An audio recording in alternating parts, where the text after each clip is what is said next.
If a bank can decide your money makes it look bad, then you are not really free, are you? Because the wildest part isn't even the politics. It's how fast a public figure can go from customer to liability. And once that door opens, the real question is who gets to define danger and who gets erased first. All right, let's get into the conversation. Bro, that opening is wild because he basically says Trump betrayed the movement. And then instantly they're arguing about Mountain Dew like it's geopolitical intelligence. That's the thing, though. He really does frame himself like a guy under siege. But he also seems to enjoy the siege, which is the funniest part. Like he's not just surviving the internet, he's weaponizing the internet's hatred. The weird part is he actually answers the questions directly, which makes it more dangerous. Yeah, because he never sounds confused about what he believes. He sounds like a guy who has never once thought, maybe I should tone this down. Exactly, like that feature is not a bug for him. Although I do think he knows when he's performing and when he's not. That part is what makes him slippery, right? Totally, because then every ugly quote gets buried under "it was a joke," which is the oldest escape hatch on the internet. But the bank stuff, hold on, that is actually insane. Imagine getting told your checking account is a reputational risk. Bro got treated like a toxic asset in human form. Bank of America probably looked at him and said, absolutely not, sir. Do you think banks should do that at all? I think there's a line for violence, but reputational risk is slippery. Because once you allow that category, it becomes whatever the institution wants. Exactly, and he's right that the punishment becomes basically lifelong. Still, he's not exactly the innocent victim poster boy either. No, he's the guy banks warn other banks about over coffee. But his point about no-fly lists and platform bans is real in principle. The issue is whether the line is actual harm or just offense. Platforms love calling offense safety because it sounds expensive. That is such a brutal sentence. The January 6th mistaken identity thing is also one of those internet disasters. Because once the image goes viral, reality is just background noise. Bro, if a blurry screenshot can ruin your life, that is terrifying. But he also benefits from that mythology every day.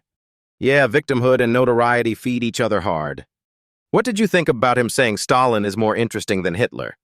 That is such a psycho sentence to say casually on camera. But I get his weird historical logic, even if it's morally gross. He's basically saying scale plus competence equals fascination, which is exactly why people get nervous around him. Because admiration can slide into normalization very fast. And with those regimes, that slide is not academic at all. Right, and when he says, I'm not ideological, I'm like, come on. That is a wild thing for a full-time political firebrand to say. But the interesting twist is he distances himself from communism and National Socialism. He wants to be read as pragmatic, not doctrinaire. Which honestly might be scarier, because pragmatic people can justify anything. Ooh, that's a good line. And then he pivots to New York like, here's why socialism fails. The man never misses a chance to turn a city into an argument. Never. He is always mid-sentence carrying a political thesis. But the affordability point is actually hard to dodge. When 6 figures feels like survival, something is broken. That part is real, and people feel it before they can explain it. Exactly, and that's why slogans start sounding empty. But he's also using that pain to launder his whole worldview. Yeah, he'll say rent is high, and then sprint straight into demographics. That is the Fuentes special, honestly. The multiculturalism part gets even messier because he halfway admits America has always been mixed. But then he frames trust like it naturally declines with difference. That's where his whole argument starts sounding like a polite rapper on exclusion. Though he does make a real point that shared norms matter. Sure, every functioning society needs some common language and rules. Otherwise, it's just a very expensive group project. That is exactly what America sometimes feels like. I think the bigger issue is he uses that truth to justify a much uglier conclusion. And then there's Trump, which is where the interview gets really sharp. Because he basically says the whole MAGA project got captured. His money argument is actually interesting, even if you hate his politics. The donors he names tell a story about who really got access. Silicon Valley, Wall Street, and the Israel lobby is a huge triangle. But to him, that becomes proof of betrayal, not just standard politics. And maybe he's not wrong that Trump became system-adjacent fast. That part is frustrating because people wanted chaos and got management. Chaos with a tie on, basically. The tariff conversation was one of the few places he sounded almost reasonable. Because unpredictability is poison for business, plain and simple. Exactly, if rules change daily, companies just freeze. Nobody wakes up and says, I love chaos in my supply chain. Except maybe a guy selling stress balls. He sounds less like a radical there and more like a guy who talked to business owners. Which is why these interviews matter, honestly. You can disagree with him and still learn how the rhetoric works. And also how he keeps pulling everything back to grievance and control. Do you think the interviewer is helping him or boxing him in? A little of both, which is why it's fun. He lets Fuentes speak long enough to reveal himself. And that reveal is always the content. But the audience also has to be careful not to mistake confidence for coherence. Because he is coherent, just not in a comforting way. Exactly, and that's what makes him such a sticky figure online. Sticky is perfect. He's like political gum on your shoe. Bro, that is disgusting and accurate. We should leave it there before he somehow starts arguing with the furniture, too. Fair, because episode 2 is where this gets even messier. Next up, we get deeper into his personal worldview and the stuff he says off the rails. He really said the pantry was the crime scene here. Mountain Dew stacks next to the moral purity monologue is wild. I mean, that is the most internet person pantry imaginable. But the weird part is he frames it like discipline, not deprivation. That's always the move with these guys, right? Just rebrand restraint as superiority. Bro, he's basically saying, I am a medieval monk with snacks. And then he casually drops, I'd kill them with a gun, like that's a normal logistics note. That line is insane because he says it like he's talking about taking out the trash. Trump card literally and unintentionally. That whole part tells you how online people have normalized threat language. And yet, when he talks about deplatforming, he's not even fully anti-deplatforming. That was the part I found interesting because he doesn't say nobody should ever be banned. He picks violence, terrorism, harassment, and tries to make that his line. Which is smart rhetorically because it sounds like he's being reasonable. Then he immediately turns around and says the whole system is built to get him. And honestly, that's where the interview gets more revealing than people expect. Because the story he tells is not just I was banned. It's there's a machine watching me, clipping me, banking me, tracking me. That's a powerful story, whether it's fully true or not.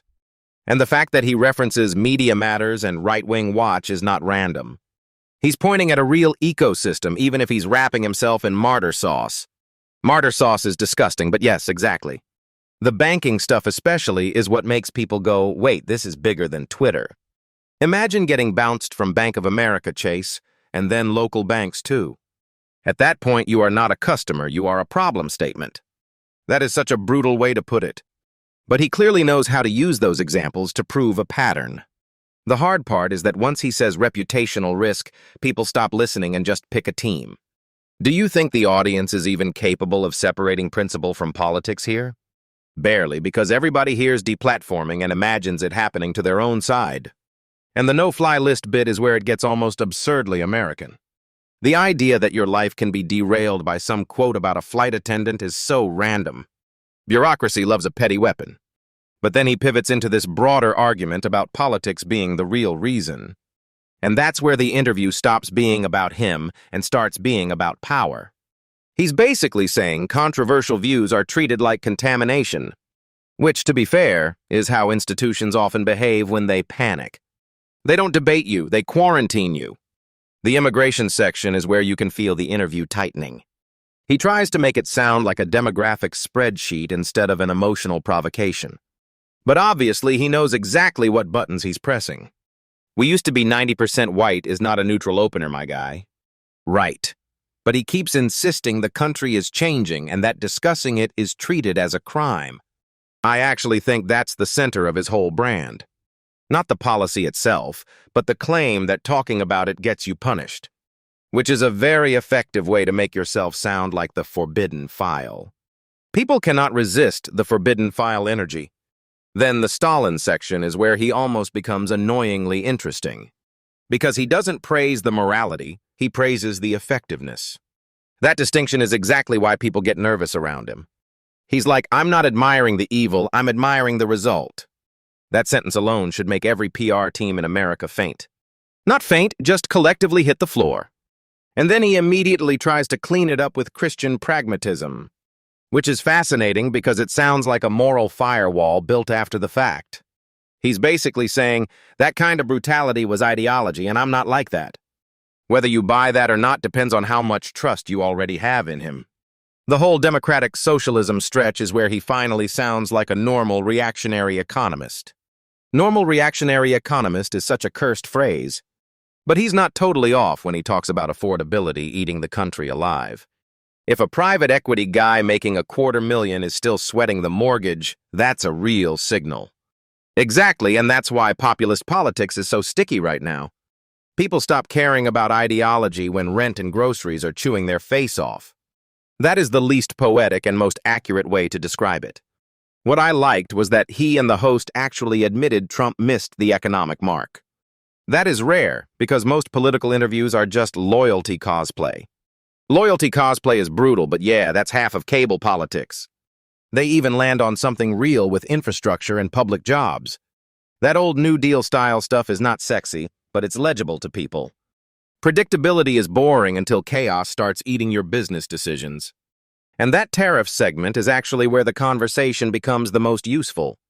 Because it's not just tariffs good or tariffs bad. It's chaotic tariffs freeze investment and make everybody wait. Which is not exactly the slogan you want on a campaign hat. Wait and maybe we'll decide later is a terrible economic philosophy. He keeps circling the same theme, though, that Trump became the system instead of breaking it. That's the line that probably hit hardest for viewers who felt betrayed. Because it's not even a fringe criticism anymore, it's mainstream disappointment. And the money trail he brings up makes the argument feel less abstract. Silicon Valley, Wall Street, pro-Israel donors, all of that stacked together like a receipt. A very expensive receipt with a bad customer service department. That's actually a perfect way to describe modern politics. What makes the whole thing so sticky is that he's partly diagnosing real incentives. But he's also using that diagnosis to absolve himself of a lot. Like if the machine is corrupt, then every bad thing I said becomes evidence, not liability. Exactly, and that's why he's such a slippery interview subject. Slippery is generous, he's basically political soap. Bro, you're disgusting today. But I do think the best takeaway is that the interview shows how grievance gets organized. Not just random outrage, but a whole system of storytelling. And when people feel ignored, that storytelling gets stronger by the day. That's why this conversation matters, even when the guy is clearly a minefield. A minefield with Mountain Dew. That needs to be the thumbnail somehow. Next episode, we should probably dig into the parts where the interview gets even more personal. Because that's where the mask starts slipping, if it ever was on. And that's where the conversation gets harder to laugh off. Episode 2 is where the worldview really starts to show its teeth. The Mountain Dew pantry was such a wild first move. Like, bro, you live like a monk and snack like a college dropout. That contrast made him way less fake than I expected. Also, way more controlled than his online image suggests. Which is annoying because the internet wants chaos, not discipline. And then he starts talking about banning as a policy, not just a grievance. That was the first moment I leaned in. Because he did not sound like someone asking for zero consequences. He basically said violence is where the line should be. That sounds narrow until you realize how broad platforms became. Everybody got used to permanent exile being the default punishment. 18-month suspension would already feel like a prison sentence online. But he's not wrong that the system became insanely slippery. One vague policy and suddenly your whole life's on fire. The no-fly list stuff got darker fast. A joke about a flight attendant and now you're boxed out of airports? Bureaucracy really does love a dramatic overreaction. But then he wraps all of it in a persecution narrative. And that's where I get split, because some of it sounded real. Some of it also sounded like he's narrating his own legend. Right, like the 5-pixel Capitol screenshot was his Batman origin story. The internet basically said, we found him, and it was the wrong guy. Still, if that was part of the ban cascade, that matters. Because then it's not just platform policy, it's public pressure plus panic. And once those two get married, the person is cooked. The bank stuff was even more revealing to me. Reputational risk sounds so clean for something so brutal. It's corporate language for, please go be somebody else's problem. And the weird part is, he kept saying it happened across multiple banks. That makes it feel less like one weird manager and more like a pattern. The credit score hit was the detail that hit hardest. People hear debanked and think it's symbolic until the bills bounce. That's when it stops being theory and becomes rent. But he also loves turning every inconvenience into a political thesis, which, to be fair, is what political guys do when they breathe. The thing that really escalated it for me was the media matters explanation, because that's the type of claim people either instantly believe or instantly mock. And honestly, both reactions are lazy. Influence networks absolutely do exist around public pressure. But he says it like there's a coordinated shadow team on every corner, which is a fantastic sentence if you're selling a documentary. The Alex Jones comparison was smart, though, because that case showed how quickly ideology, outrage, and lawsuits become one machine. And once someone is already hated, everybody feels licensed to crush them. It's one of the uglier parts of modern media. Then he pivots into immigration, and it gets obviously more combustible. The demographics are changing line is where the room gets tight. He says it like a census spreadsheet, but the emotional payload is huge. And he knows exactly what reaction he's going to trigger. The weirdest part is how hard he tries to distinguish policy from hatred. But the distinction keeps collapsing in real time. That's why the provocateur question mattered so much. Because if the joke lands like a brick, the joke is now the message. And he absolutely knows how to play that game. Still, the Stalin answer caught me off guard. Not Hitler, Stalin, which is somehow even more unsettling. He framed it like admiration for effectiveness, not morality, which is exactly how dangerous people start sounding less dangerous. It's the efficiency fetish dressed up as historical curiosity. But to be fair, he did explicitly call Stalin evil. So he's not exactly hiding the lane he's in. The issue is that he keeps admiring outcomes while disavowing methods. That's a very convenient place to stand. Then the whole democratic socialism stretch got surprisingly practical. He wasn't just yelling at slogans, he was talking rents, buses, groceries. That's where the interview stopped being purely personality-driven. And honestly, that's where he sounded strongest. Because affordability is just crushing everybody right now. 6 figures used to mean stability, and now it barely means survival. That part is not ideological, it's just life getting expensive. His point about prices not really going down was annoyingly accurate. Statistics love that little trick where they sound nice and feel awful. Then he turned on Trump like he'd been waiting all year for it. That was the loudest betrayal story in the whole interview. He basically said Trump became the thing he ran against. Drain the swamp, then hire the swamp's cousins. That line about the guy becoming the System 2.0 is devastating. And the money trail argument was the real knife twist. Silicon Valley, Wall Street, and the Israel lobby is a heavy triangle. He treats donor influence like a smoking gun, though. But donor influence usually is the smoke, even when it's not the gun. What I found most interesting is that he sounded less conspiratorial there and more cynical. Like he thought the outcome was obvious once the money got there. And maybe that's the part voters feel before they can explain it. They sense the machine, even if they can't name the gears. That's probably why the interview worked so well. It wasn't polished, but it kept revealing the seams. The seams, the pantry, the bands, the money, all of it. He's not easy to defend, but he's hard to ignore. And that's the whole problem with people like him. They force you to argue with the uncomfortable parts instead of the easy caricature. Next episode, I want to get into the parts where he stops sounding strategic. Because that's where the worldview either gets sharper or gets uglier. Either way, that's where the mask question becomes impossible to dodge. Episode 2 is where we find out if the confidence was always the point.